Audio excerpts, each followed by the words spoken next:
You, my guardian angel, take my soul of fire. In this game, we're double agents. You're listening to Esoteric Hollywood. I'm your host, Jay Dyer. Esoteric Hollywood is where I deconstruct the deeper messages, symbols, and predictive programming subtexts that underlie modern film. In this show, we will be interviewing artists, experts, and numerous people in media fields. And this will all be based on my years of research in comparative religion, propaganda, psychological warfare, secret societies, and espionage. Esoteric Hollywood decodes the biggest movies in an unparalleled way, from the classics of the silver screen to today's blockbusters. Learn to watch film with completely new eyes as we enter Esoteric Hollywood.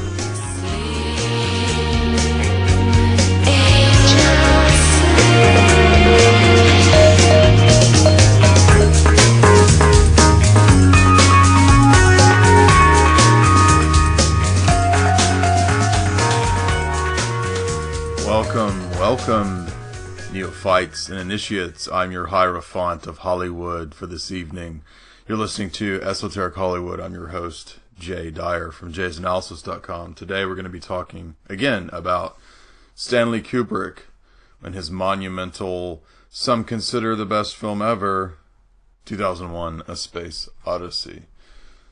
We're going to look at all the different levels to which I think this movie is telling us something beyond what most people probably thought. There's this obvious evolutionary theme, but I think it's going to show us something much deeper than that. We're going to get into hardcore alchemy and esotericism.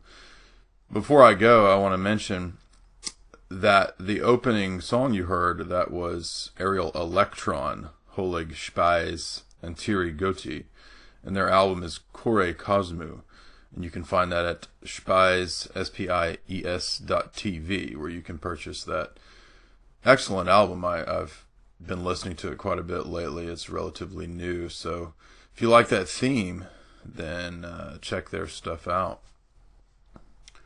So 2001 A Space Odyssey is based on Arthur C. Clarke's concurrently written science fiction novel, and it was a visual and technical accomplishment for its time, certainly unparalleled. You know, at the era that this is coming out in the late '60s, and I think that not only were the technical advances monumental, but it's also uniquely philosophical.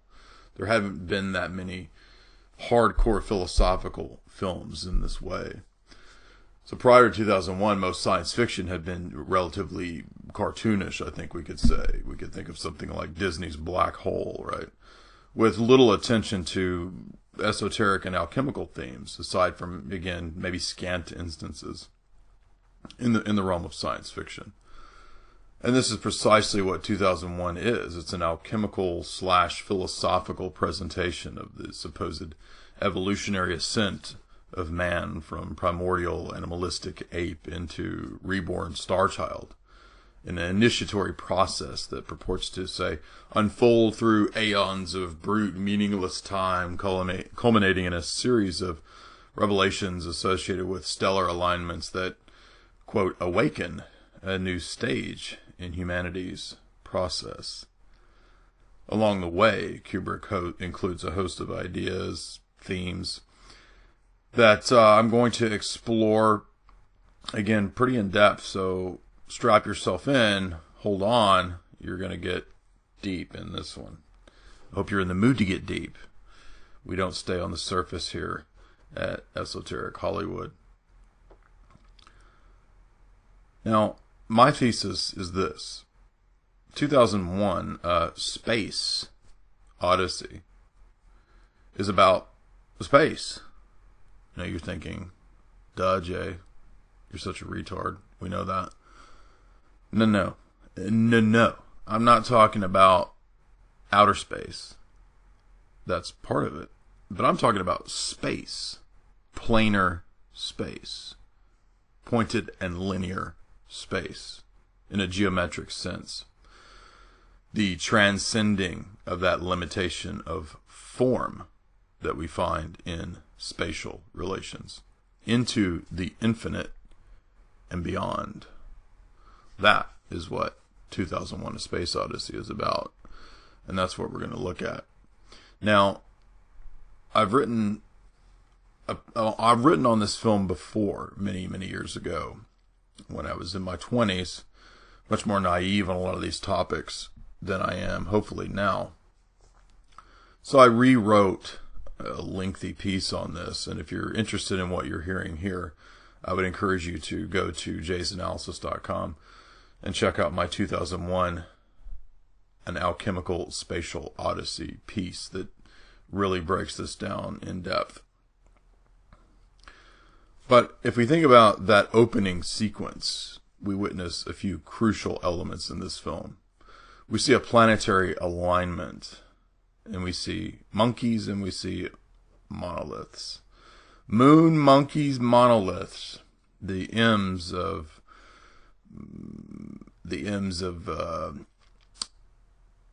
well, we could just say the M's. The Kubrick likes the M's, right?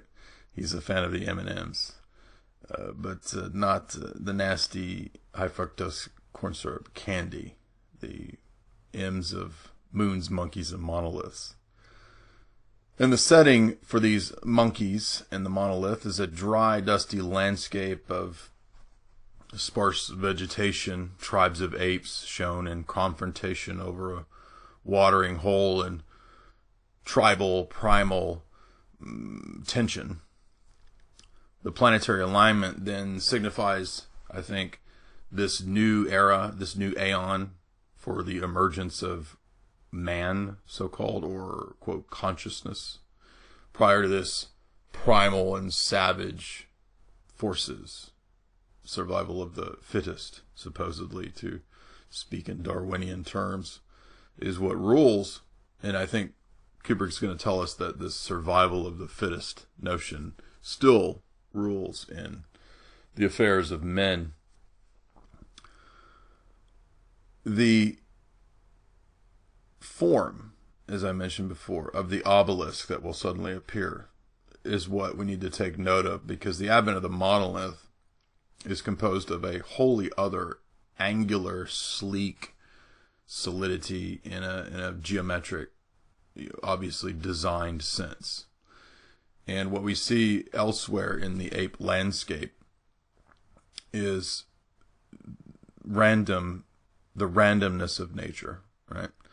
So the geological formations that make up the ape's environment is starkly contrasted to the angular form and cubical nature of the monolith. And that's important because Kubrick is showing us that this is a higher level of design, a higher level of order that is behind this mysterious monolith structure. Now, many of you, I'm sure, have seen Weidner's documentary on 2001: A Space Odyssey, and I enjoyed Weidner's analysis, but I take a somewhat different approach than Weidner does to the film. I think he's right about the alchemical aspects, and my analysis I did write many years ago. So I've updated mine, and I do give credence to Weidner where I think it's appropriate. Because Weidner does talk about this technique of front screen projection, which allowed for a highly realistic way to shoot these scenes in a convincing imagery that would ultimately, I think, as I've read at least, impress the Pentagon. So NASA, Air Force, CIA, they were interested in this technique that Kubrick was using, this front screen projection, which would actually use a bunch of little beads, as I recall. And this would give the ability to project a large image onto a back screen, right? And this is when you see the apes, that landscape in the background is done through this front screen projection method. Now, this was useful for the moon landing, according to Weidner, and I think that he's probably right about that, because you look at the moon shots and we see some pretty interesting pretty obvious parallels between these two styles. The styles of the Apollo 11 photos compared to what we're supposed to be looking at in terms of the moon. That style is very similar to what you see with front screen projection in the first few scenes of 2001: A Space Odyssey. But the real focus of this sequence is not the apes or the brutal environment, but rather this monolith, this xenophobic new thing, right? This holy other, right? The apes are obviously xenophobic. They're afraid of the new. When this thing appears, and you remember that one little sort of alpha ape that's kind of edging towards it, and he's freaking out as he's like hesitating to touch it. So he's got like monkey paranoia. He doesn't know what to do with this big old black thing. And the apes are thrown into a frenzy, right, when they see this thing. So the monolith stands in stark contrast as something both extraterrestrial yet alluring, right, appealing due to its newness, its wholly other. I mean holy as in W-H-O-L-O-Y, not holy. In fact, we might speculate that the monolith is unholy, right? It does seem to have this dark aspect to it, right? So that, as I said, that largest ape, the alpha grape ape, lurches forward to touch the monolith, and as a result, we see the development of what Kubrick and Arthur C. Clarke appear to conceive of in their mind as, quote, consciousness. Right? So consciousness for them apparently is correlated with techne. Now, techne in the Greek is the term for artifice, or the use of technology, man's ability to create some artifice. If you've read Aristotle, you know that Aristotle talked about natural objects and artificial objects. So if you go out into the world, you find a tree, that's a natural object. An artifice would be a pen, right? Or, any sort of tool that might be created by the artifice of man. Now, it's interesting that it's not just techne that is connected to the rise of consciousness for Kubrick, but rather also warfare, because this crucial scene shows the apes fighting one another, right? And so it's not merely techne, it's technology as an extension of space and power, and thus warfare. So we think about individual beings that are limited in their habitations. We're limited in time and space, and so far as how far we can go, how far we can reach, how far we can jump. White man can't jump, right? All right, well, we're going to take a break real quick. We'll come back with Esoteric Hollywood on 2001: A Space Odyssey.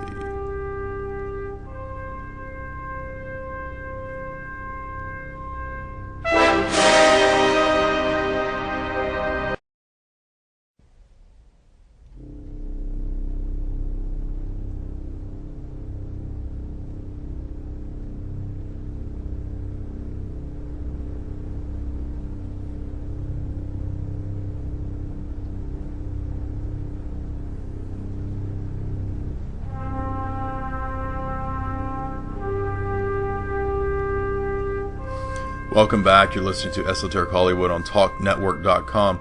I'm your wacky, wild, weird host, Jay Dyer from Jay's Analysis. We're getting into monkey business, tomfoolery, and a lot of hullabaloo. So stay with me, because we were getting into the weirdness and wackiness of 2001: A Space Odyssey with all these monkeys hopping around, these monkeys, apes, and chimps.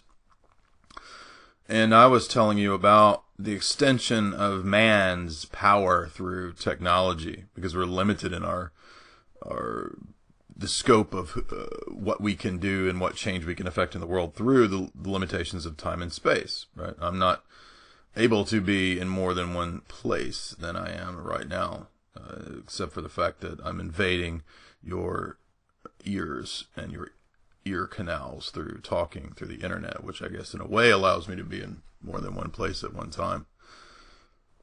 But the apes and their techne, right, extend themselves through the use of the bone as a weapon of warfare. And the monolith appears at the time of the discovery of the ability to utilize technology in bone warfare, right? So if you think of it makes me think of the story of Samson in the book of Judges, where Samson's taken out I think was it a lion or a leopard with a big jawbone? So the extension of the self through technology is interesting. So you're probably listening to me right now on a cell phone, and this cell phone is pretty much glued to everyone's hands now. We can't live without them. We can't set them down. Can't be apart from our beloved cell phones and iPhones. And this is, again, another image of that extension of the self through technology. And so your selfie stick, your pretty selfie stick that you're dalliancing about, snapping selfies of yourself. That's what this bone signifies in 2001: Space Odyssey.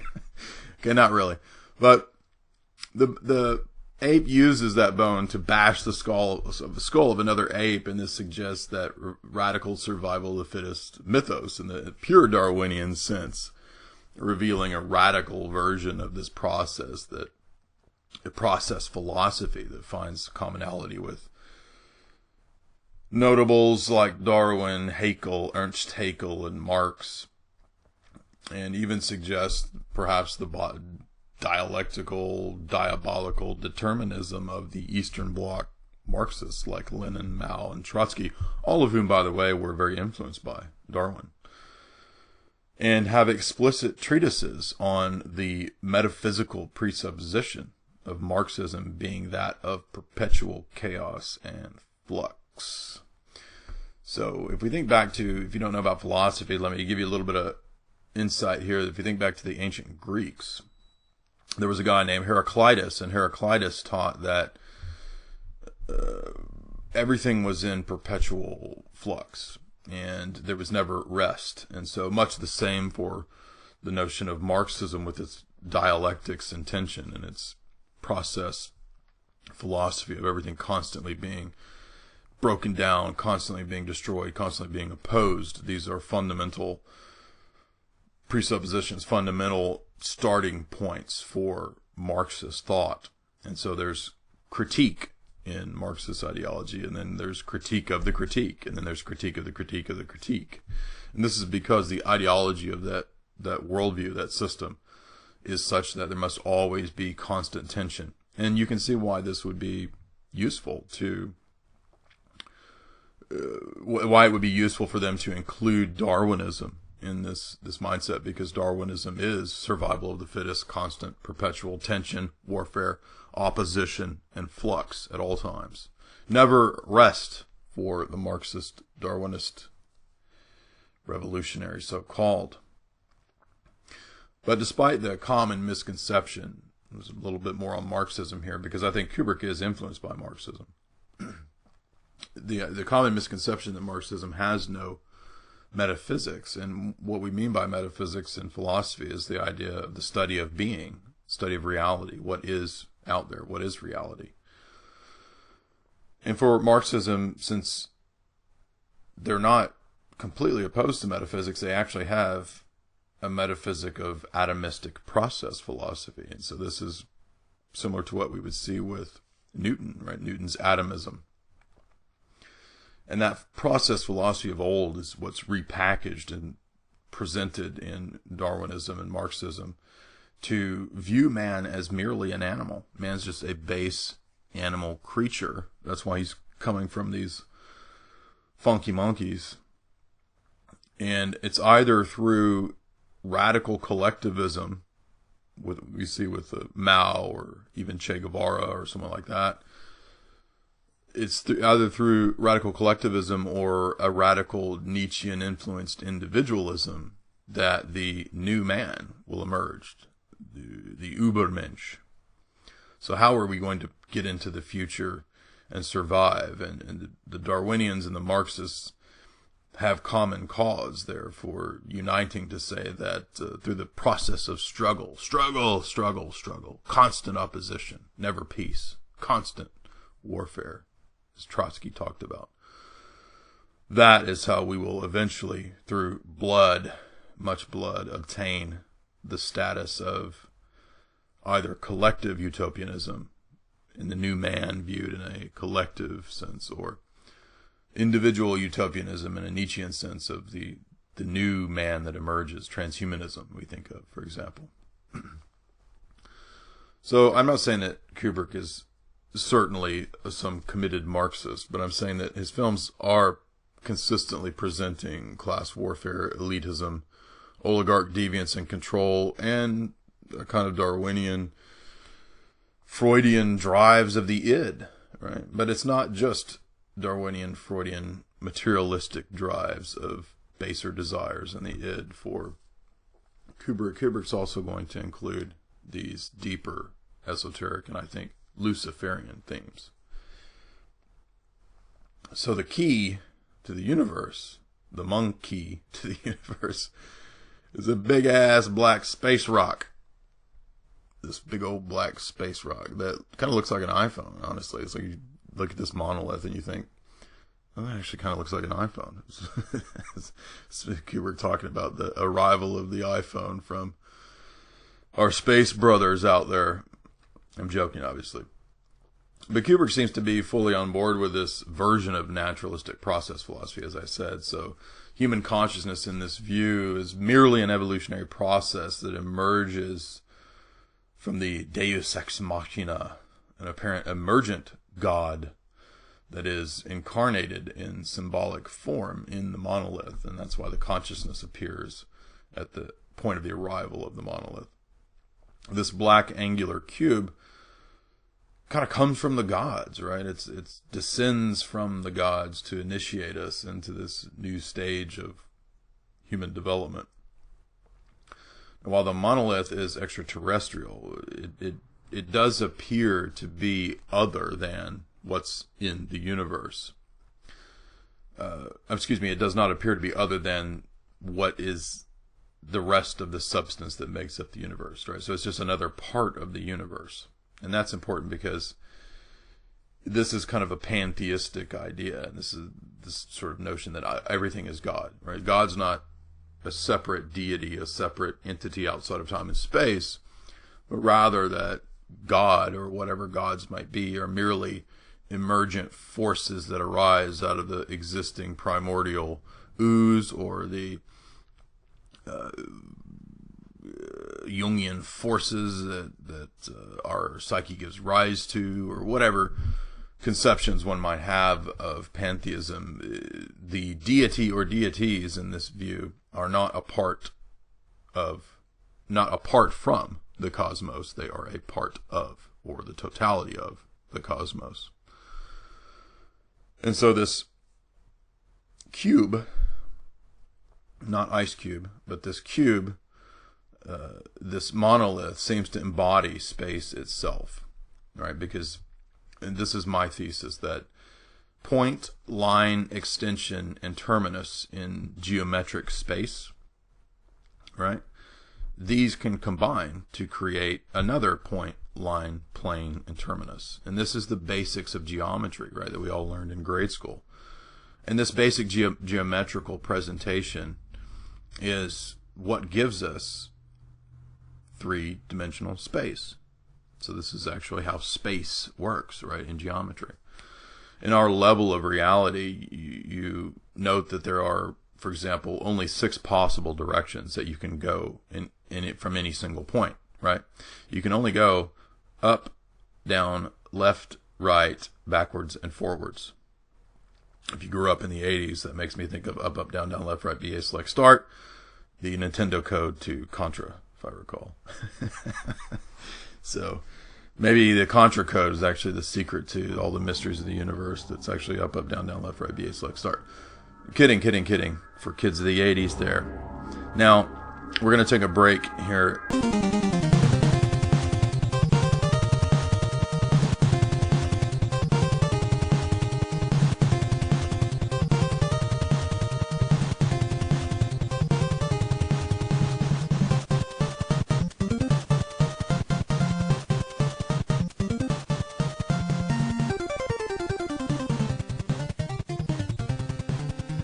Welcome back. You're listening to Esoteric Hollywood. I'm your host, Jay Dyer of jaysanalysis.com. And listen, if you go to jaysanalysis.com, you'll see a tab at the right for Talk Network. If you click through on that link, it'll take you through j.talknetwork.com, and that'll take you to the product store that Mike Adams has facilitated that is really amazing. I mean, there's 500 plus products there. And everything from living a vegan lifestyle to living completely organic, supplements, you name it. There's freeze-dried organics, there's seeds, there's even gift certificates if you just want to let other people pick what they want to get. Everything from eye care, immunity, response, toxin elimination, digestion support, everything can be found at j.talknetwork.com. So be sure to purchase your products through that link. And we're talking about Stanley Kubrick and 2001: A Space Odyssey. As I mentioned before, I have an extended analysis of this film at jaysanalysis.com. It's still on the main page if you're looking for it. So we were talking about the 6 possible directions that you can take. In our dimension, you can only go, at least bodily speaking, up, down, left, right, back, forward. Right? And so that is 6. That is a hexagonal form in terms of geometry, and that those 6 planes correspond to 6 directions, right, that you can go in time and space. And so I think that when we put those together, what we get obviously a cube, right? The 6 possible directions equals a cube. And when we look at the monolith, that's what we're seeing. We're seeing a cube that corresponds to this Pythagorean notion, or this what we call the Platonic Solids, this idea from long ago in Greece, that the origins of modern geometry, really, that you could make sense of what's happening in the real world, the phenomenal world, ultimately through mathematics and through ideal logical entities like squares, triangles, points, lines, planes.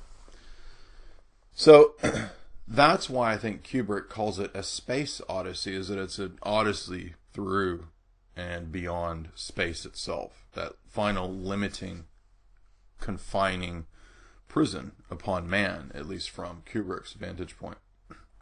So 2001, therefore, is about this dimension, this totality that expresses itself fundamentally in the ontological experiences of time and space. So mention should also be made of Rob Ager, who has written a pretty famous online piece that dissects 2001. And I think, like Weidner, Ager is insightful, but I don't agree with all of Ager's views. Ager tends to leave out the more esoteric and alchemical aspects that Weidner does mention, and which I take in a different direction. So Ager points out that the monolith is actually a screen. And we know this because Kubrick and Clarke actually mention in interviews and in secondary works that I've read on the film and on Kubrick that they originally planned to make the monolith into a TV screen. And it was going to actually show the monkeys, or like the Monkey Channel or something, right? They were going to show the monkeys, the Monkey Learning Channel, how to do things, how to create technology and so forth. And although, you know, it's kind of a talisman, right, through which the audience is intended to be taken on a ritual process. That's why I think the monolith blends into the screen of the viewer from the viewing audience vantage point. And so in the original screenplay, like I said, it was intended to be a television screen, but they actually decided to that was a little too limiting. So they wanted to make it more mysterious, a little more unknown. And that's why it's just the black cube / rectangle / iPhone. So although the monolith was dropped, the seeds of that idea are still present, as more than once in 2001, the viewer will see the monolith, as I said, extend, grow, and approach the viewer, ultimately encompassing the entire screen. The monolith also suggests the obelisk, or the Islamic Kaaba stone, that is actually purported to be a meteorite. So if you think about Mecca and the swirling worship that Islamic advocates and Islamic adherents will worship in that circular process around the Kaaba in Mecca. That's actually a black meteorite stone. Right now, they connect it to various events in the history of Islamic theology, but I think it's worth mentioning that in the pagan tradition, the monolith or obelisk is actually a divine phallus. And so it's connected to the notion of the generative principle that we might find in something like masonry or sex magic. And so the traditional indigenous conception of the personification of natural reproductive forces in nature is embodied, therefore, in the phallic or vaginal symbol or totem. And I think this key is what Kubrick will later use to link the monolith directly to the womb, to the seminal process, and the birth process, the gestation of the zygote. When we come to Bowman's trippy space trip, when he becomes a star child, the monolith is also consciously, I think, Luciferian, prompting man to this Promethean new aeon every time that it appears.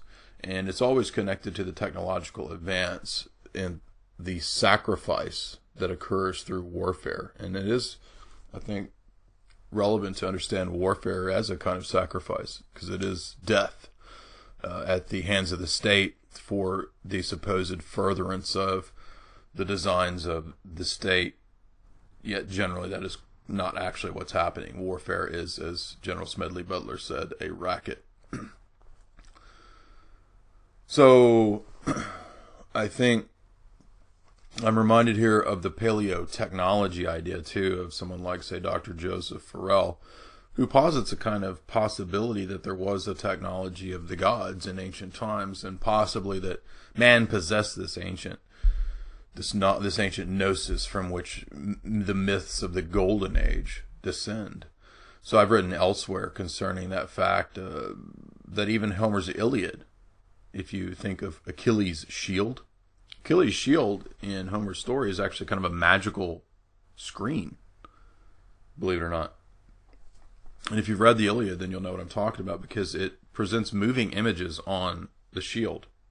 And this moving image seems to relay the entire history of the Greek people. Now, this connection is not tangential, as Homer was recording an oral tradition of Odysseus, and it is Odysseus who will also be the primary literary source for the title and somewhat story to Kubrick's 2001 A Space Odyssey, the Odyssey. And especially with later protagonist astronaut Bowman.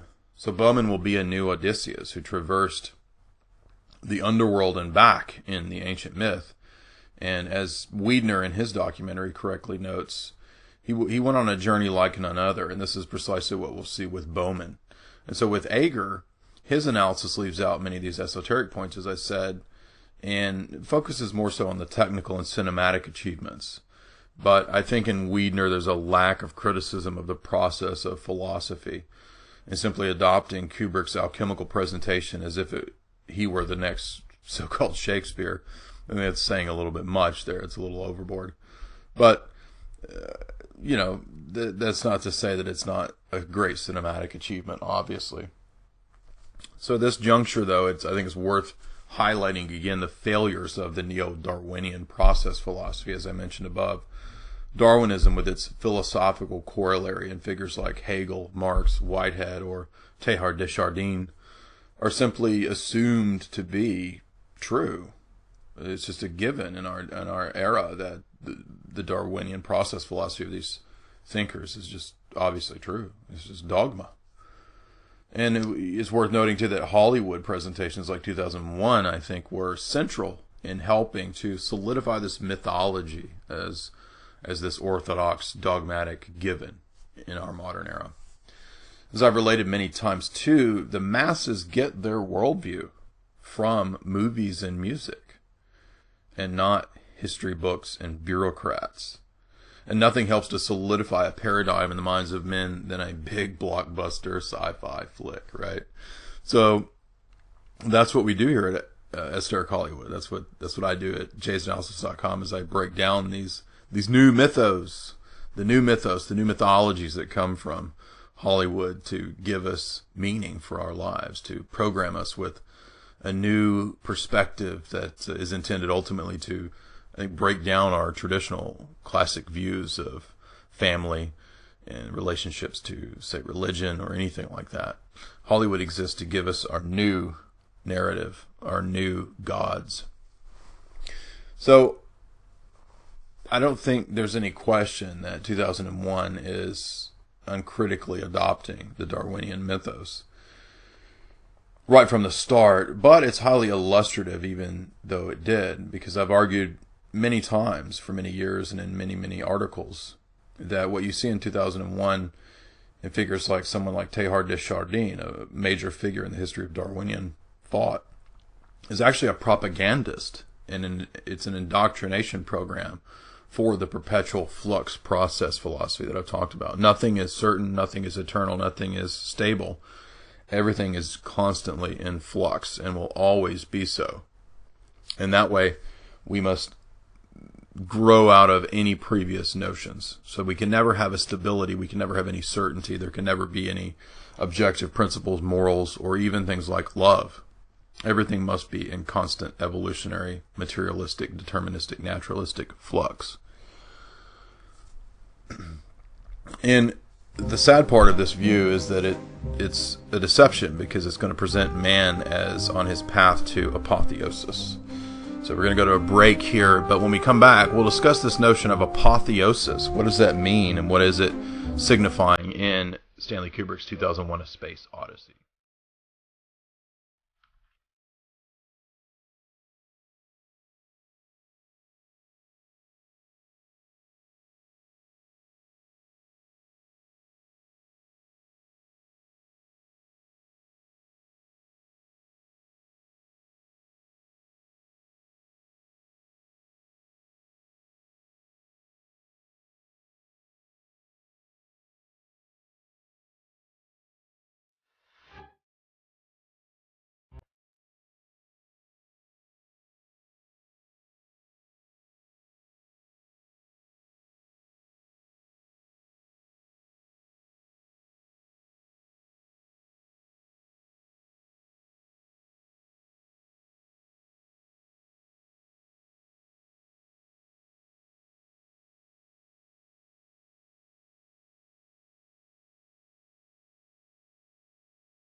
You're listening to Esoteric Hollywood. I'm your host, Jay Dyer. We're talking about 2001: A Space Odyssey and Stanley Kubrick. If you heard previous episode, we were talking about Eyes Wide Shut and the amazing, in-depth, esoteric, alchemical elements in that film. And in 2001, we have a similar presentation of that initiatic, ritual, alchemical theme. But we left off last time talking about apotheosis. This is the idea of self-salvation, of man being his own God and attaining to divinity on his own, through his own powers or technological, psychological processes. And so some of the problems, though, with this perpetual flux philosophy and its false promise of becoming your own God, as I think most notably the fundamental contradiction that such systems of philosophy are ultimately anti-systemic. Now, what do I mean by that? In other words, I think if you construct an abstract philosophical system composed of what we call invariant conceptual entities or ideas, right? So ideas are things that we don't think tend to change over time, concepts. So something like 2 + 2 = 4 would be a numerical ideational entity, right? It's an actually true existing property or principle, not just in our minds, but also operant in the world. And if one believes that these things are accurately operating in the world, principles like 2 + 2 = 4, then the world, even though it does have change and flux, it can't be completely change and flux, you see? Because 2 + 2 will not equal 5 tomorrow. And that principle will not equal 5 in the world tomorrow, right? So even if everyone sort of got together in some big group and said, hey, let's just decide by divine decree that 2 plus 2 now equals 5. This would not actually change the fact that 2 plus 2 is 4. And that shows us that 2 plus 2 equaling 4 is an objective operant principle in the world. And what I mean then in tying this into 2001 is that if that is how the world operates, then we can't accept the notion of Heraclitus or of Darwin or of even Stanley Kubrick in this film that everything is in perpetual flux. There have to be some things that are eternally true and grounded in just perpetual being and will never be not the case. You follow me? So it's never going to be the case that 2 plus 2 is 5, and that's just forever. And it was always the case in the past, and it always will be. So if one believes then that we can simply ask why the supposed concepts like that operate that way, if we just ask why things operate that way, then even if we don't have some completely descriptive system of how to understand the world, we can still know with certainty that that is at least true. Those kinds of things are true objectively, and therefore we're not living in constant flux. But if you hold to this process philosophy, then it's immediately made nonsensical and impossible that you could have something like 2 plus 2 equaling 4. I mean, 2 plus 2 could equal 7 billion tomorrow. I mean, who knows? Everything's in constant flux, right? So it's immediately made nonsensical, completely contradictory. And even if there were a justification for how this might happen, then the secondary problem for that would be just as devastating. How do the new abstract concepts and ideas apply and stick to objects in the world if the world is just perpetually in constant flux? So the dualism of that system, I don't think, can be reconciled, and it's made incoherent really before it can even get off the ground as a viable way to view the world. So I've highlighted this elsewhere in a piece dealing with what I call objective unifying metaphysical principles, and you can find this in an article I wrote called The Philosophy of Creation, Darwinian Evolution, and the Absolute. Now this is interesting, though, in the film, as we really see what's presented as scientism, and scientism is this idea that the empirical scientific process can somehow give us a complete guide to understanding everything in life, right? Everything can be explained by this empirical process of thesis, hypothesis, testing, and so forth, falsification, right? The ideas of what it is to do science. But that is a very limiting, one-dimensional view of the world, and so we can't just view the world in that way, because if we start with that presupposition of scientism, then we've already configured how we're going to view everything else in the world. We've already put on blinders to any other possibilities. And that's why I write so much against scientism at my site. Now back to the film, what we see then is much more occult presentation of scientism. And I think Kubrick is insightful here because he shows that scientism isn't just rationalism, it actually bridges off into the realm of the occult and the esoteric and the Luciferian, where it's actually these planetary gods who are leading man through his planetary ascent to apotheosis through technology. And this is what we see as Bowman travels through space, as we think of the iconic cyclical wheel symbol as he's riding around in a big kind of, it's almost like a Ferris wheel, right? But it's this space station as they wake up out of hypersleep or cryogenic sleep or whatever. Now, I'm not saying that ultimately the film is about transhumanism, but that notion is lurking below the celluloid surface, so to speak. The monkey's bone ascends into the air, and Kubrick bypasses that totality of human history right up into the space age, supposedly, where we see it termed generally by critics, the machine ballet of floating space stations and ships docking onto great wheels that kind of recall the Hindu wheel of time or Ezekiel's living wheel of the cherubim.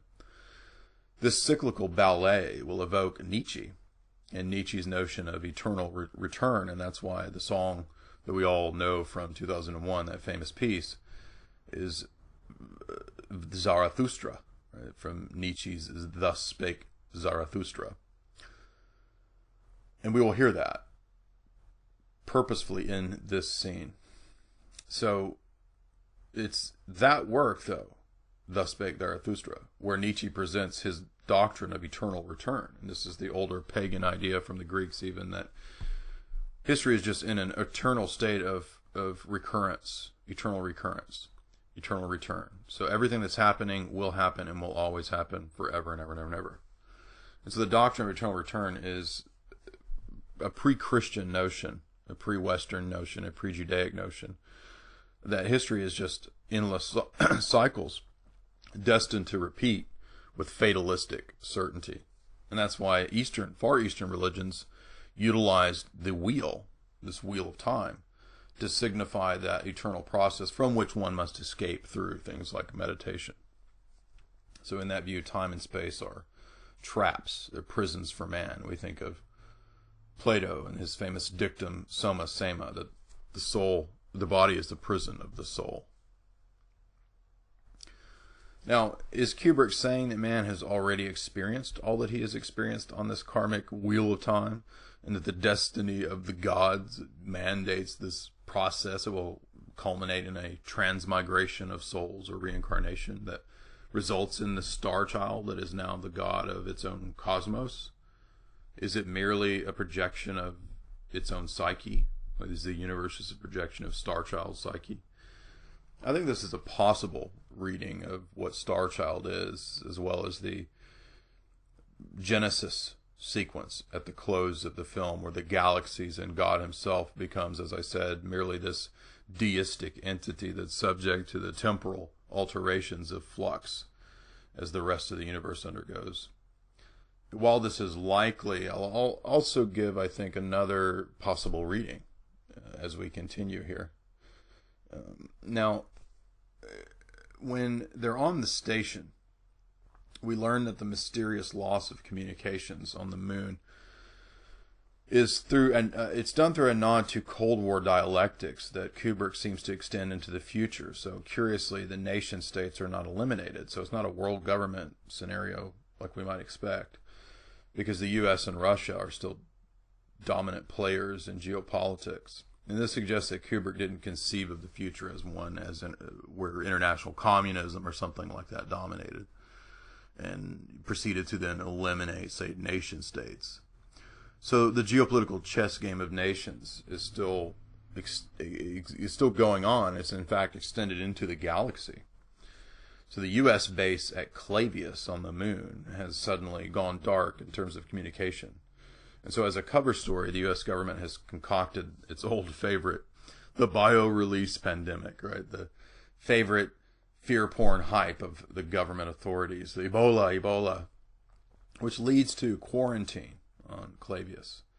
So in actuality, the lunar explorers have uncovered the monolith, and this time it is submerged intentionally for the precise time, I think, that man would advance in his technology to reach the moon and thus discover the monolith signal that's being transmitted to Jupiter.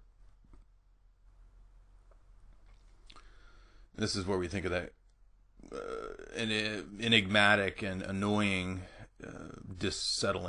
unsettling, displeasant scene where the astronauts are hearing all these loud buzzes, and it sounds like it's almost kind of a demonic cacophony of buzzing, right? When the astronauts are walking around the monolith that they found on the moon, I think it's intended to be set one at dis-ease on purpose. And so as we watch these elegant, gradual movements of the ships, we're inclined to almost think of it in a sexual way. And this is contrasted with that harsh, banshee-like sound that the astronauts will encounter on the moon. So on the space station, everything's very subtle, everything's very ordered, everything's very quiet, serene, and it's contrasted with this intense, harsh, almost screech of demonic cacophony when the astronauts touch the monolith. So this is the second period in man's history where he's encountered and touched the monolith. You're listening to Esoteric Hollywood. I'm your host, Jay Dyer. We'll be back in just a moment.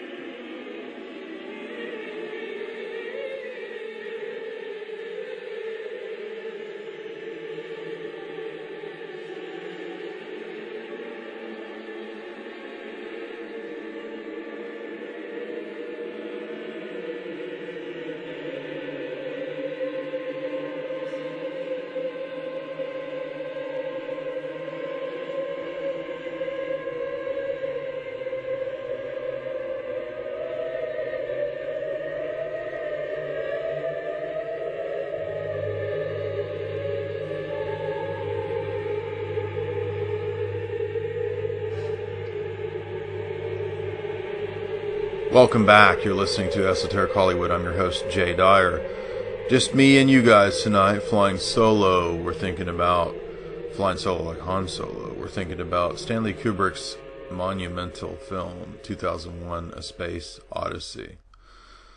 We were discussing the ships, their elegant movements, and contrasting that with the cacophony of demonic squeals on the moon when the astronauts find the monolith. And I think that this, as we watch the gradual elegant movements of the ships in these scenes, we're inclined to think of it in kind of a sexual way. A component of extension, a component of opening and entrance and release, especially as the ships interact with and dock inside one another. And of course one of those ships is very phallic.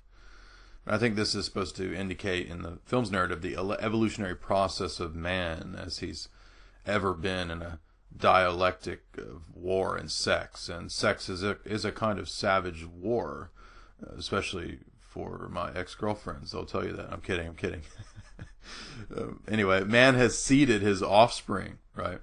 And now man will begin to extend his member into space, his progeny. And he will therefore seed the galaxy. And so Techne is this extender for this endeavor once again, providing the ship and the means by which man may project himself further into space in his Space Odyssey, right? Not just a bedroom odyssey, but a space odyssey.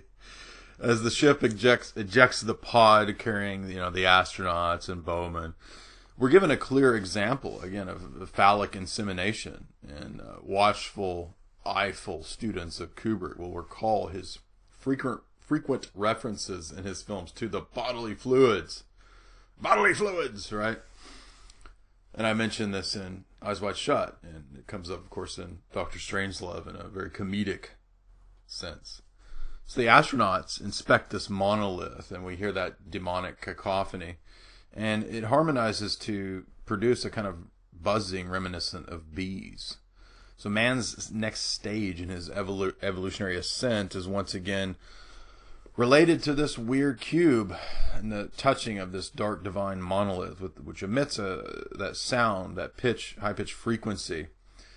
And this is the transmission that is being beamed at or from, I can't recall, at or from Jupiter. And so this is supposed to be a sign to the astronauts that the next step is to go towards Jupiter, towards Jove. And so we are, I think, supposed to connect the monolith to these higher frequencies and higher spheres in the celestial realm.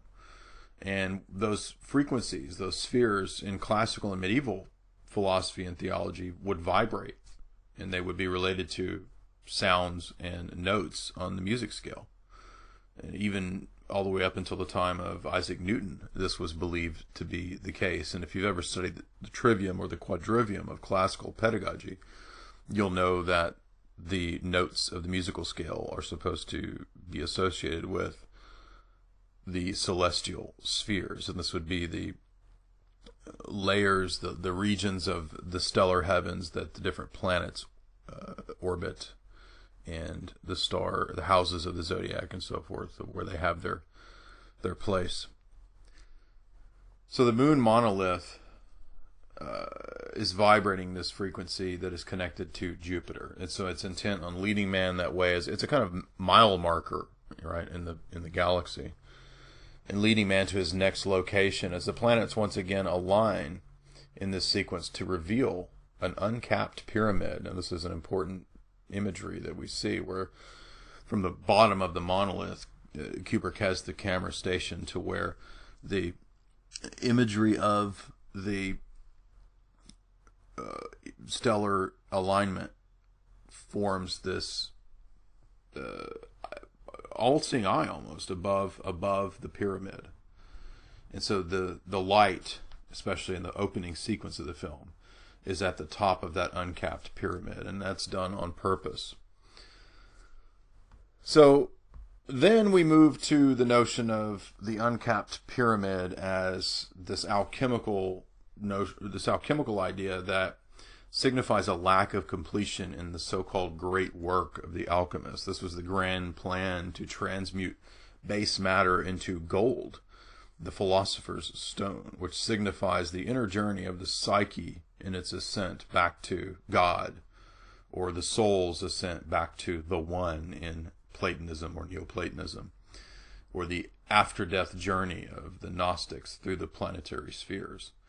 So in a macro sense, the great work of this transformation of the entire universe into this omega point of Teilhard de Chardin, this final telos, or of someone like Hegel, where the totality of reality becomes conscious of itself as conscious, to use Hegelian terms.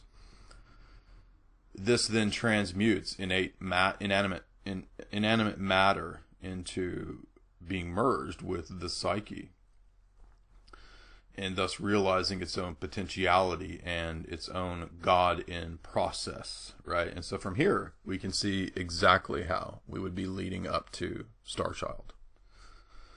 So whereas the apes, early supposed man, were highly limited and caged and bound by the forces of nature, time, and space in a very extreme way, in the space age, man has overcome gravity. And so he's able to flit and float about the universe, no longer hindered by the limitations of hunger, resources, and mass, right? Volume and bodily mass. This is the middle stage of man's gradual ascent out of the cage, or the box of time and space. The monolith is a box. It's also kind of a almost like a grave, right? Like a coffin, right? So the monolith has this coffin aspect to it, I think, which is precisely what it signifies in the notion of, or in the final scene where Bowman, as he's dying, kind of just goes into the monolith. And so for Kubrick, the evolutionary ascent is premised on this presupposition of perpetual progress through technology in overcoming the limitations of time, space, and body. Hunger is gone, gravity is gone, and through the cryogenic sleep pods, time is beginning to be mastered. And this is where enters our infamous nemesis HAL 9000. Yes, the vicious, devious AI bot. And this is where we're going to start edging on the secret space program and the notions of transhumanism and Skynet and the AI takeover and control grid of the Internet of Things of our planet. Now, HAL is spoken of as a central nervous system for this great phallic ship. And it's literally spoken of as a ship, a body for HAL. And this is humanity's latest, greatest artificial intelligence system, the HAL 9000. If you think back to the most notable and memorable scenes of this film, you will think of Dave.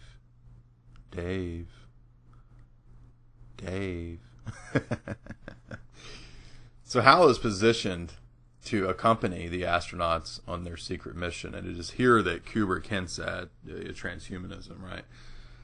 For it's precisely through technology all along that man has been transcending his limitations, as we've said. So Hal is spoken of and self-describes himself as the perfect robot, the perfect, free from error being. This will be the final colossal challenge of man, to overcome man himself embodied in his highest achievement to date, the superhuman AI Skynet system, whose logic may actually mean the deleting of man, as the error.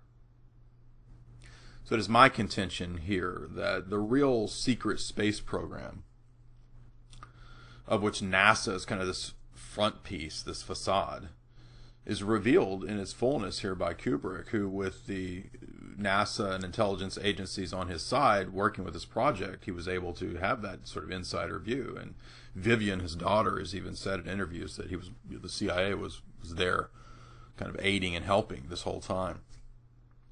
So the real secret space program then is centered around advanced AI, this is my thesis, as well as being the vehicle by which man's extension into the void might actually be accomplished, since AI is not subject to the limitations of body, age, the need for food and sustenance, human necessities, and so forth.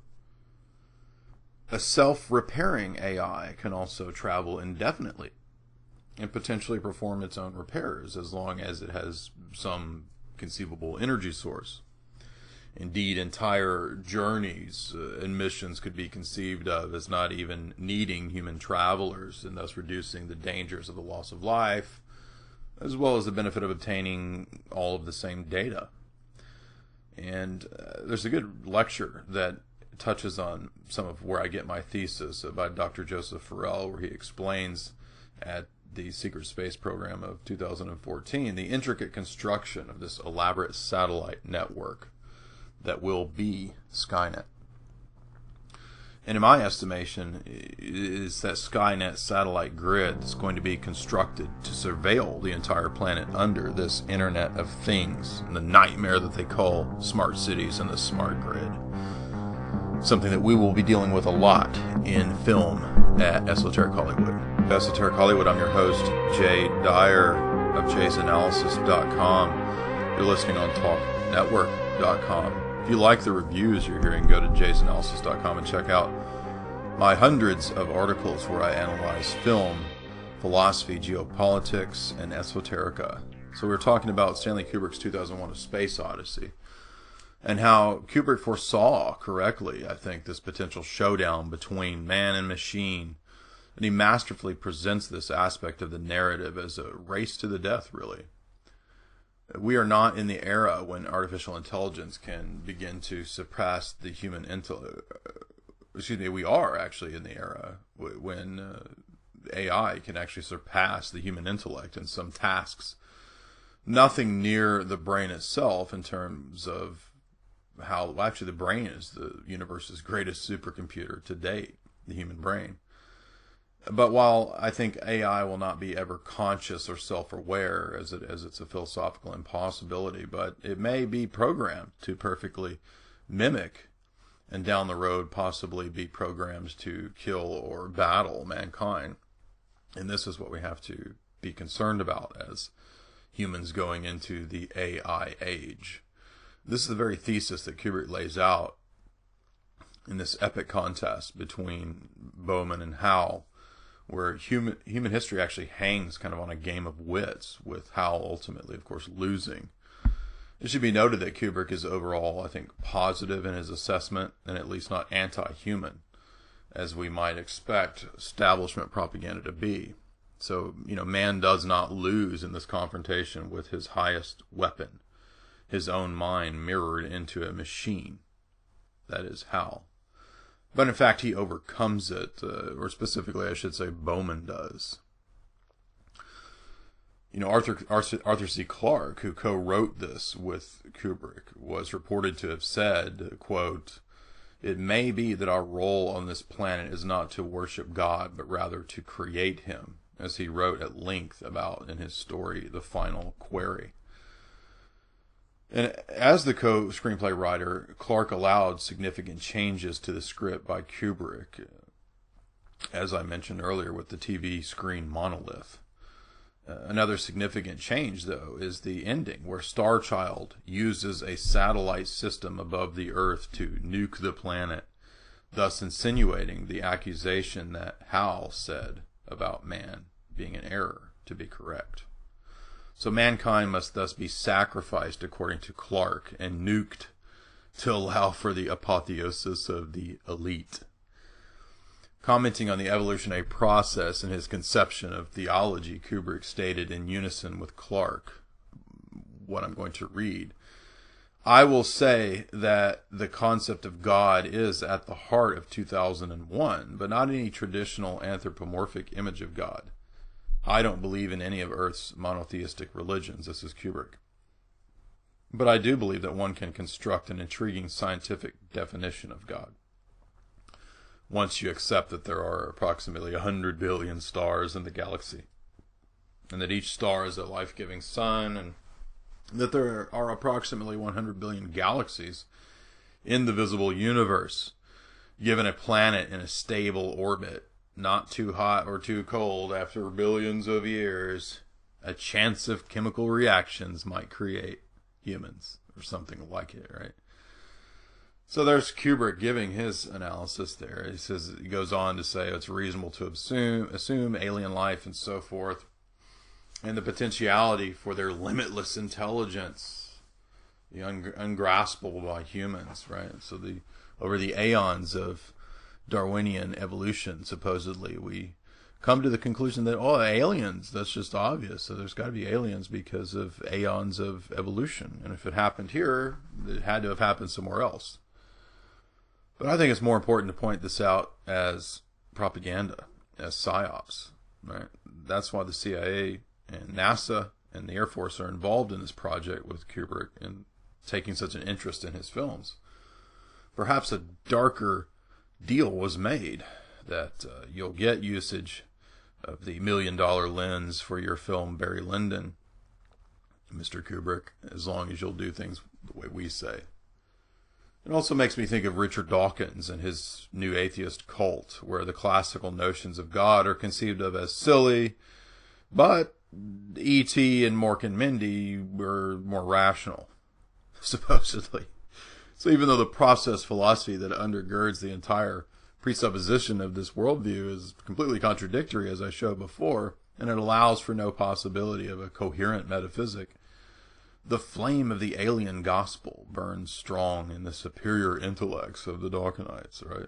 Panspermia.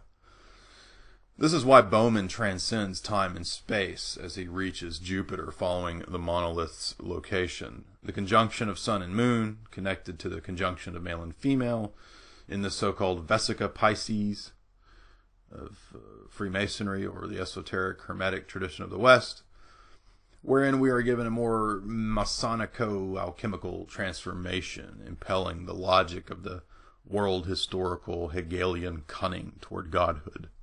What do I mean by that? Well, the world historical is the idea of these zeitgeists, these ages, these aeons, these spirits that impel a certain age. We think of the Bronze Age or the scientific revolution, the Enlightenment. Certain thinkers and historians would characterize those as world historical periods where there was a certain transition in the thought of the mass, right? And for the philosopher Hegel, the German philosopher Hegel, he saw this as something being guided by an intelligence, what he called the cunning of history.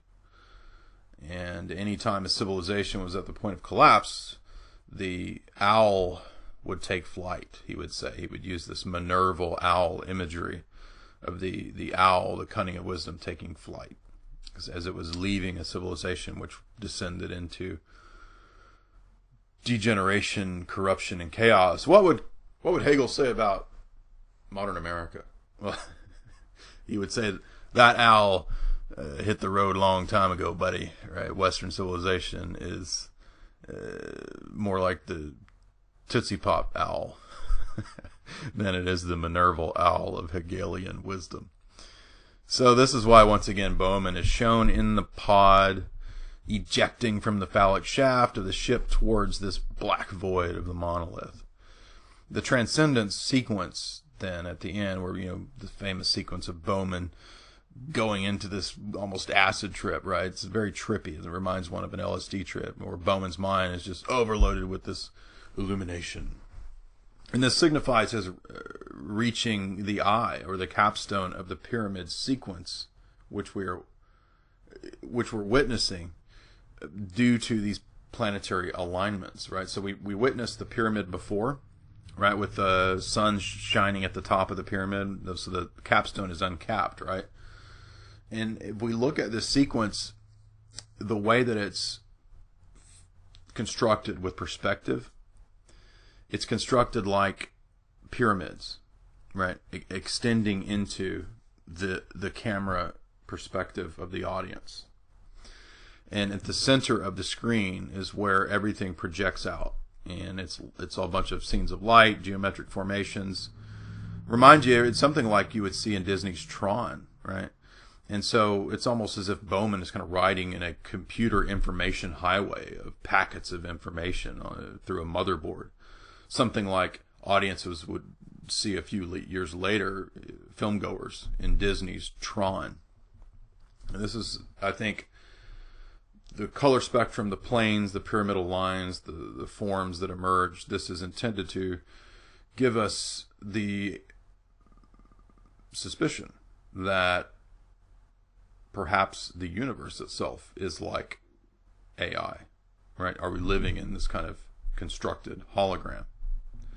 Are we living in a big computer program, the Matrix? That's what I'm saying, right? So I think there's a kind of a Matrix element to 2001: A Space Odyssey, right? And so this is where we get to that allegory of the cave notion from Plato in his Republic, where we're trapped in this confining space, and it's about getting out of these control structures, not just with government, but actually our whole reality.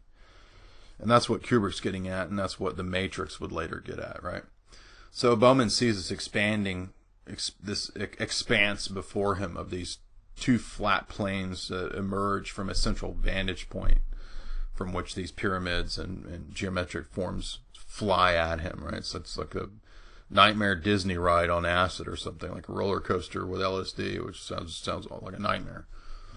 And I think it's supposed to be the information light grid that is the fabric of reality itself. So this matrix-like structure that is what is the process of crossing the abyss for Bowman, this void. It suggests both Platonic solids and Pythagorean mysteries, as well as, I said, that matrix-like structure of our reality that particle physicists like Werner Heisenberg even say are kind of true. So we're going to take a break, but when we get back, we'll talk again about the Matrix and 2001: A Space Odyssey on Esoteric Hollywood with Jay. I'm your host, Jay Dyer. jaysanalysis.com is the website. Definitely what you need to go check out if you want to read about geopolitics, philosophy, esoterica, and film. We were talking about Werner Heisenberg and how he mentioned in a famous lecture that his particle physics research showed him that the lowest level of reality we actually see geometric forms, Platonic, Pythagorean forms. And I was relating this to the scene in 2001: A Space Odyssey towards the end, where the astronaut Bowman is being projected across the void into infinity and beyond, and he sees all these psychedelic the psychedelic light show, right? Pink Floyd in space or something, right? So this matrix-like structure of the abyss or the void suggests the Platonic solids, the Pythagorean mysteries. And this is where Bowman's going to enter a stargate. So Bowman, like Odysseus, has reached the furthest point away from home, and like the hero of Greek legend, he will now traverse the abyss to the underworld, or to the beyond, which bridges both the inner abyss and the outer abyss through the unifying fabric of the psyche. to quote Carl Jung there. Bowman has thus entered the Stargate, and it's this Stargate that takes him outside of the bounds of time and space. The crucial key other analyses have missed here are the 7 diamond cubes that appear after the sequence of the formless colors and lines. The fabric and stuff of reality, a formless void of prima materia, is shapeless and meaningless until given form, and once the 7 diamonds appear, form is reintroduced to give order to this chaos. Bowman becomes a new grand architect as he sees new galactic images of what appear to be sperm, eggs, and wombs, and galaxies forming, gas-head nebulas spiraling. The 7 diamonds are the planetary rulers of classic celestial theology. The gods of the planets, Jupiter, Saturn, Mercury, etc., who have been directing man through their course of ascent through the heavens to Jupiter and beyond to the abyss, a notion very prevalent in esoteric and occult and hermetic and shamanic practices.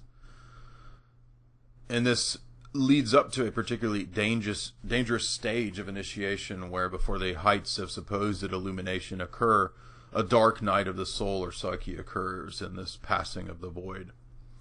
Here Bowman is then elevated to the celestial pantheon as he sees himself appear in a bizarre Louis XVI style room. Keep in mind also that in Arthur C. Clarke's Childhood's End, the aliens of Clarke's story are viciously deceptive analogues for gods or demons who do not come in peace. The imagery of Bowman's transcending is thus clearly identified as a kind of cosmic sex magic, where a universal sexual generative principle, where Bowman himself is the seed of the new coming creation, the new genesis of a new world, where a new mankind will be made in Bowman's own macrocosmic image. Those 7 planetary diamonds or cubes thus represent the gods, giving form to inchoate and prima materia. Witnessing himself, then, as in a mirror, highlighting again that Platonic theme, Bowman sees a 3-stage process of himself that mirrors the 3-stage process of humanity in the film. From ape to space to transcendence, matching up to young Bowman, aged Bowman, and decaying, dying Bowman. Aged Bowman is eating his dinner and breaking the glass, which signifies the final obstacle and limitation to overcome, that of death. This is why Bowman, when he arrives, sees architecture and furniture related to the body specifically. He sees a sink, chairs, bed, food. And this is where bodily limitation is then that final stage of deification. And we can thus read the monolith itself as maybe even intentionally an advanced AI, the outer reaches of this matrix-like structure of our reality. As Bowman then seems to be placed in a kind of alien lab, or another cage, if you will, for testing. It's as if the hotel is run by an advanced AI God service that's toying with him. If the aliens are an advanced AI, it would explain why the real mission of the Jupiter exploration was hidden from Bowman and his crew until it was triggered when HAL was shut down by Bowman ripping out the floppy disks from HAL's innards. The eye is thus revealed as Bowman reached the cap in his crossing the void. That's why the eye is shown. This is his illumination through the Stargate. Now, I presented this thesis in my analysis of Christopher Nolan's tribute film, Interstellar, and we will do in the future an entire show probably on Interstellar as well.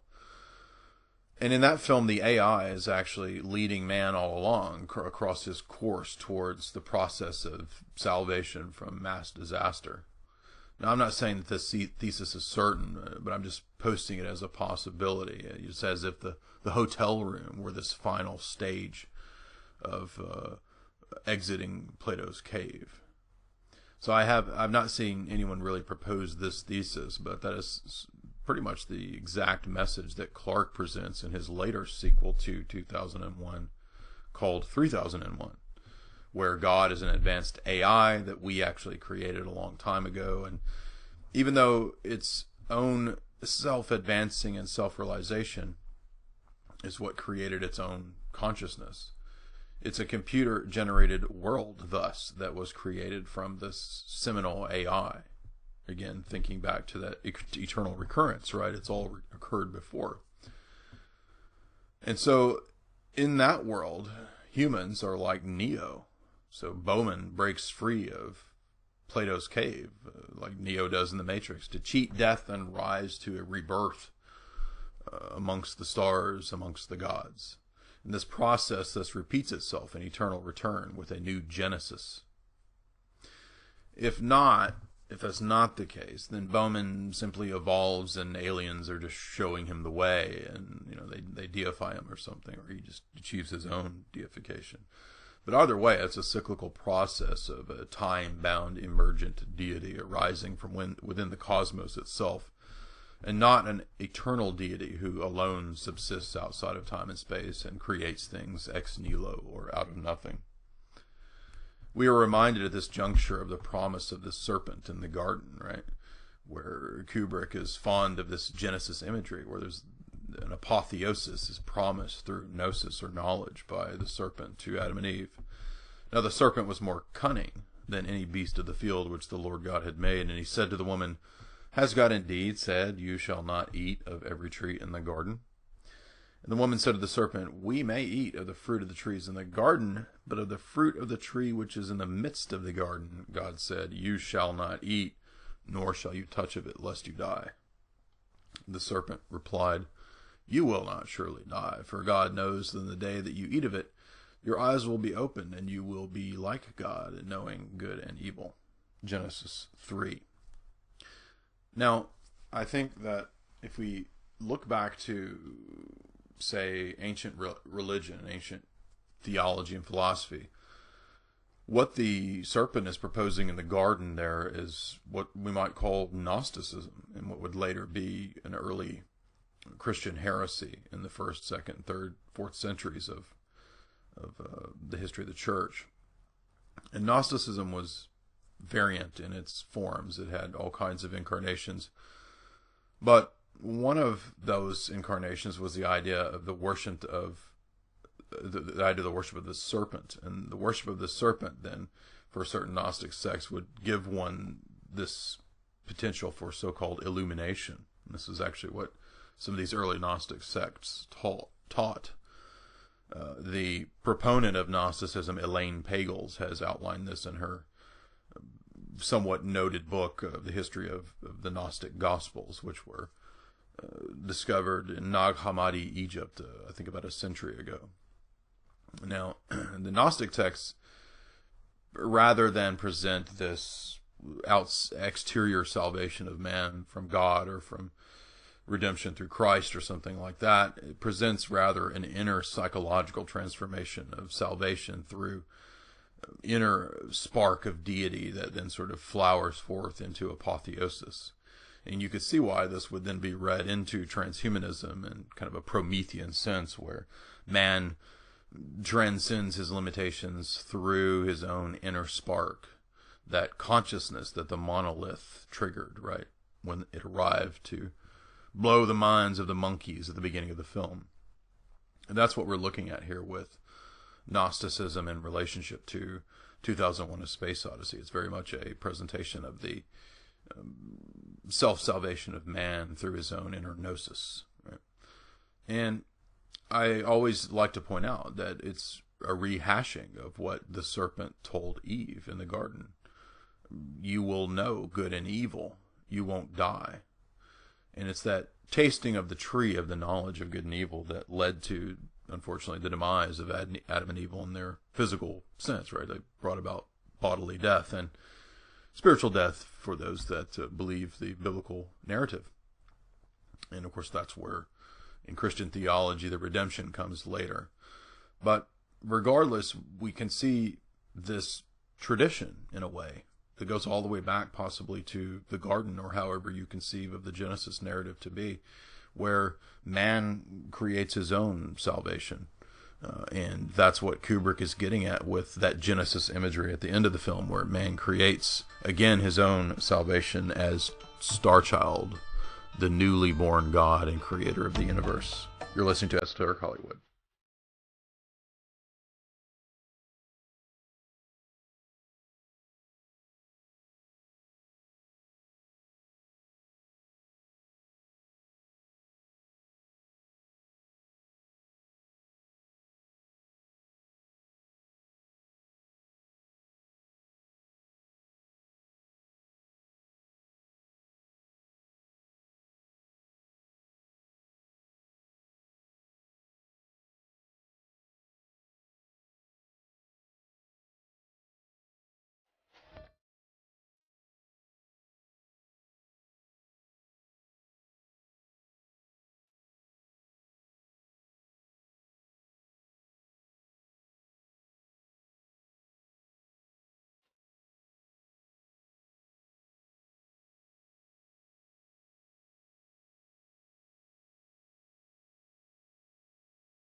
Final segment here of Esoteric Hollywood. You're listening to Jay Dyer give his breakdown of 2001: A Space Odyssey, and this is based on the many film reviews and analyses I've done at jaysanalysis.com. If you're looking for something beyond Roger Ebert or beyond Peter Travers and Rolling Stone, you can go to jaysanalysis.com, where I get far deeper down the rabbit hole than those guys, right?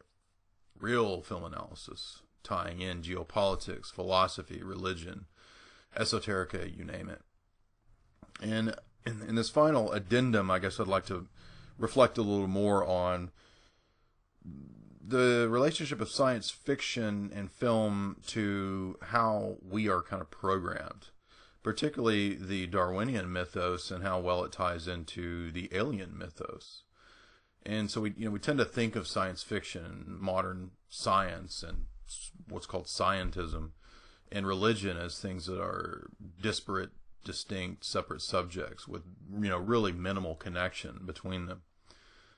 And when we consider them philosophically, however, a radically different perspective, I think, begins to take shape, where the underlying presuppositions of all three move closer and closer. Considering the weaponization of culture from the vantage point of the establishment, under the rubrics of full spectrum dominance, all three are crucial cultural drivers that disseminate a prepackaged worldview to its consumers. So whether it's Isaac Asimov fans, Richard Dawkinites, or the followers of L. Ron Hubbard, all have tremendous power to shape, mold, and convert the perspectives of their respective flocks towards some desired end. It is my thesis that the end goal of all three in our age of transitions is ultimately to merge into a singular monoculture globo worldview, where everything I've just mentioned will function as a kind of new religious mythology, sort of homogenized into one. And from the earliest days of what we know as, quote, science fiction, in figures like Jules Verne or H.G. Wells, the belief that science was the means by which man could project his imagination into the future was seen, I think, to be a useful tool of statecraft. So particularly with Wells, we can see a figure whose stated goals of Fabian socialism would bleed through many of his more notable works with a sort of beaming effulgence, really. Wells supposedly sought the eradication of that speculative monetary system, which I think gave him some credence amongst leftists as a socialist, right? And he mentions this at the close of his famous work, The Outlines of History. And through his fiction, he foretold this bright utopian era of technological advance where reason would be crowned king in works like the time machine, notions of eugenics play a central role in conditioning the coming ages, that the rise of the vulgar class would have to be controlled and managed by some sort of technological grid. In works like War of the Worlds, the alien invasion myth exploded as even many of the academic class bought into the notion that civilizations inhabited places like Mars. Hollywood soon jumped on board, and after the Orson Welles fiasco of the famous broadcast through radio of the War of the Worlds scenario, there would issue nonstop flow from the wells of Hollywood of all things alien, right? UFO, galactic, everything. It just went orgasmic, right? New luminaries came forth, such as Burroughs, Heinlein, George Herbert, Isaac Asimov, Arthur C. Clarke, William Gibson, and many more would continue to chip in to produce classics in both print and screen incarnations. From the vantage point of propaganda, the state found this alien mythos to be quite a useful tool, especially for piling on more and more external invasion threat scenarios as it fascinated mass consumers more and more, especially during wartime. You could see how the notion of the alien invasion myth could be used to propagandize the mass audience of the threat of the foreign invaders, right, from Earth, not from Mars, although both would be used. So if I'm thinking about the danger of, say, the Nazi regime or the Soviets, you could see how a whole bunch of fictional presentations of the fear of an invading external force could be pumped out to the mass consuming entertainment population. Entertainment consuming population that would then accept the dictates of the state concerning the dangers of something like Nazism or Sovietism, World War II, and then Vietnam, and so forth and so on. From the 70s and 80s, we get into this era of the right after the supposed Apollo 11 mission. We see things like Close Encounters, the Star Wars trilogy, Moonraker, E.T. And this really crystallized the alien mythos in the minds of the public as fact far more than any scientific claims of panspermia had prior note. It's precisely with panspermia, as I mentioned earlier, which kind of does come up in 2001 in an oblique way. And as I've remarked many times, we can see the infusion of the alien mythos into this so-called empirical science of scientism. But the absurdity here becomes manifest, I think, by definition. No one has ever observed panspermia. It's merely an outlandish theory, a science fiction theory at that. And myself, as a film buff, one thing is undeniably certain, and that's that there's no end to these alien stories. Yet there's another alien story, I think, that's also crammed down our throats, as I hinted, that arises contemporary with science fiction, and that's Darwinism. So purporting to be a strictly natural, quote-unquote, explanation of the origins of life and species adaptation or change over time, the more one delves into the ideological origins of Darwinian theory, the clearer it is seen to be linked with British Freemasonry and ancient mythology. And less does it appear to be, quote, scientific, as it seems to sound more and more like an Orson Welles tale. Having been redefined and elastically stretched to encompass everything from floor polish to toenails, literally everything is purported to be, quote, proof of Darwinian evolution, despite no transitionary fossils, and yet we should be swimming in endless piles of billions of dead transition creaturely remains. Darwinism is the dominant religious perspective of our day, with all reality coming under its aegis as a product of endless material flux and chaos. And concurrent with this grand narrative explanation is another grand narrative, and that's science fiction. So while Darwinism kind of looks at the past, science fiction is distinctly future-oriented. And quite often the two meld together and are linked, especially with the alien myth.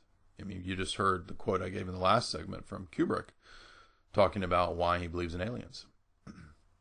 And a central tenet, central starting point for why aliens is rational is, as Kubrick said, aeons and aeons of evolutionary process. Well, it's just obvious that, 4.5 billion years of this solar system, this universe, it would have, if it took that long to form, then by an unsubstantiated non-empirical presupposition, we can surely also propose that there's life that was or has evolved on Zeta Reticuli. And since we're taking billions of years for granted here, it's likely that they evolved to be far more advanced than humans are presently. Hell, they could have even seeded us here on Earth, right? Back to panspermia. So if we stop for a moment and think about how much that starts to sound like science fiction, I think we begin to realize that these are actually manufactured ideologies. And isn't that ironic? Because that's the very thing that the Darwinian new atheist Richard Dawkins type person will accuse anybody who has a religious view of saying. If you're religious, well, that's a concocted mythology. Now, wait a minute. This is actually sounding more and more like Darwinism as a concocted mythology. So stop for a moment and think about how much we take for granted in this regard. We just accept these things. We accept these dogmas without actually questioning the presuppositions that undergird them. And if we think about the Darwinian definition of what, quote, science is, observable facts to support or negate a theory, we begin to see how creative they are in their speculations, in much the same way that Boba Fett or Mork and Mindy are creative fictions. They're not real. They're the postulation that primordial muck was struck by lightning and gave birth to predetermined amoebas, fish, and then whales, and this then gave rise to earthbound mammals and so forth that at some point emerged from watery existence. No one has observed that. And much like science fiction, it's a story that men choose to believe as a substitute. Kind of like a child dons a Superman costume and bounces off the couch pretending to fly. So we can see a window into this melding process in examples of UFO cults, right? Like the Raelians or Scientology or something like that. I think once Darwin and the empiricists had supposed that they banished metaphysics and that the past was assumed to be explained on natural grounds, from there the future needed some kind of hope, and that's where we can bring in the science fiction writers. And this is the role the psyops scions of science fiction play, to play with reality and rewrite reality as a play of reality. And this is the function of our new saints, St. Darwin and St. H.G. Wells, or St. Orson Welles as well.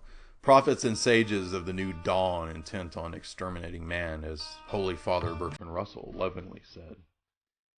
This is the age of the space brother elites intent on bringing us to childhood's end. It's just science, right? It's just a fact. You're listening to Esoteric Hollywood on TalkNetwork.com. Go and check out all the excellent supplements and products at Talk Network.